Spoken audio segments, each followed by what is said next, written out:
Thanks for joining me on episode 1464 of the Inspired Stewardship Podcast. I'm Hema Vyas. I challenge you to invest in yourself, invest in others, develop your influence, and impact the world by using your time, your talent, your treasures to live out your calling. Having the ability to find your state of gold is key, and one way to be inspired to do that is to listen to this Inspired Stewardship podcast with my friend Scott Mader. The Benediction is a reminder that yes, this moment in time may have ended, but worship truly has not ended. Worship never ends. Yes, we may move from this place, but we should take God and our faith with us. We leave the place of worship, but worship should never leave our hearts.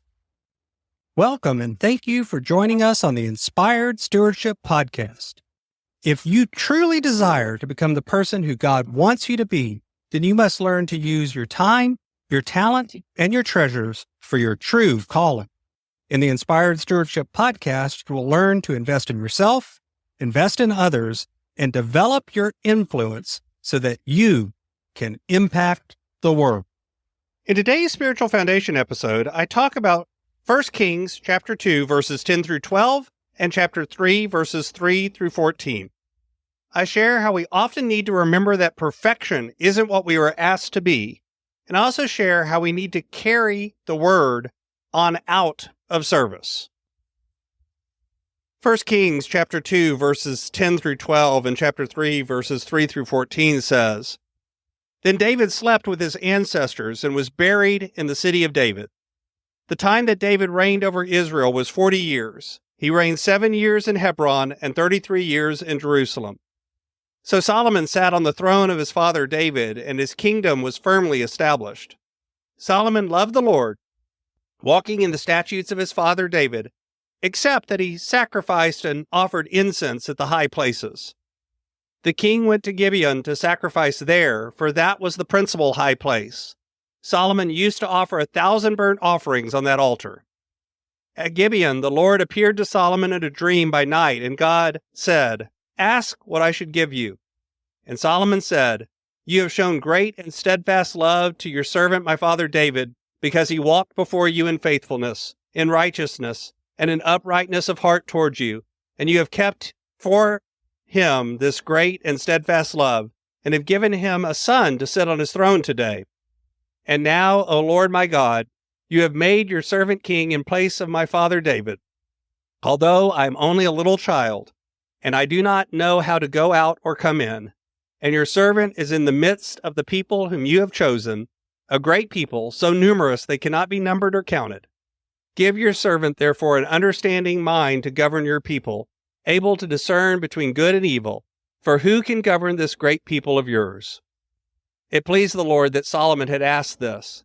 And God said to him, Because you have asked this, and have not asked for yourself long life or riches or the life of your enemies, but have asked for yourself understanding to discern what is right, I now do according to your word. Indeed, I give you a wise and discerning mind. No one like you has been before you, and no one like you shall arise after you. I give you also what you have not asked, both riches and honor all your life. No other king shall compare with you. If you will walk in my ways, keeping my statutes and my commandments, as your father David walked, then I will lengthen your life.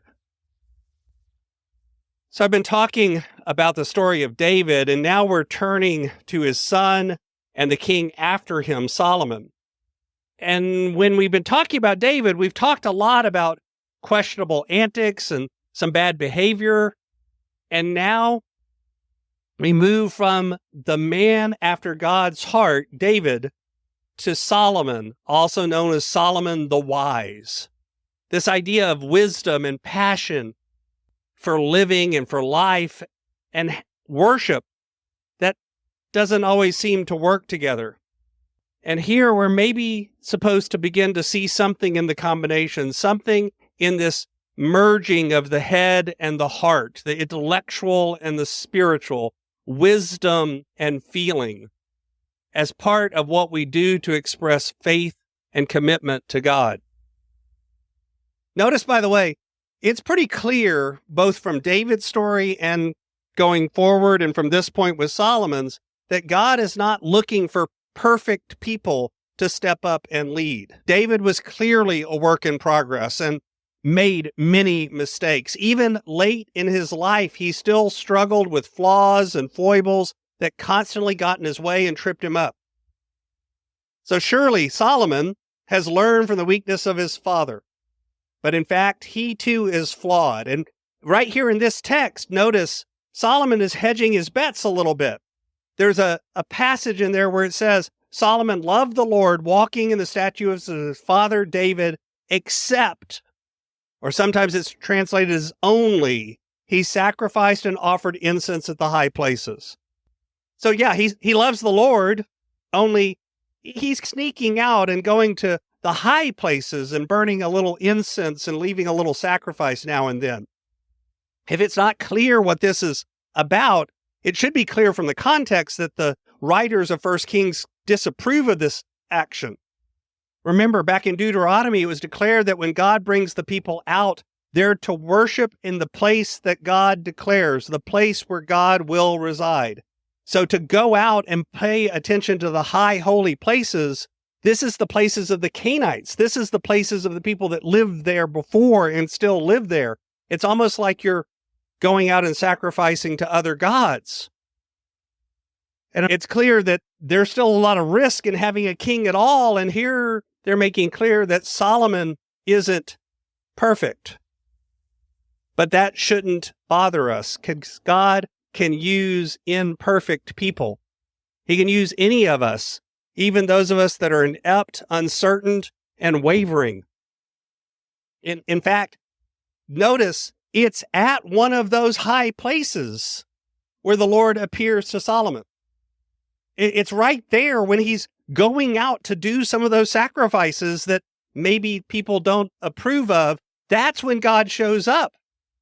And God seems to make one of those chance of a lifetime kinds of offers. What should I give you? I don't know if this is a test. I don't know if God already knew the answer and what Solomon was going to say. I don't know. I would love to have heard a recording of both the offer and the answer, because I think even the tone that Solomon answered this in might be interesting. Was it with confidence that he says, give me wisdom so that I can make the right choices? Or was it out of worry and almost anxiousness or embarrassment that he said, I need wisdom because I don't know the way. I'm confused. Help me out. I don't know. Maybe we read too much into this conversation, this very personal prayer of blessing and presence. Stepping back, notice what God says to Solomon. He says, go forth. God invites Solomon to go out from this place, to walk in God's ways, to do what I've commanded you to do.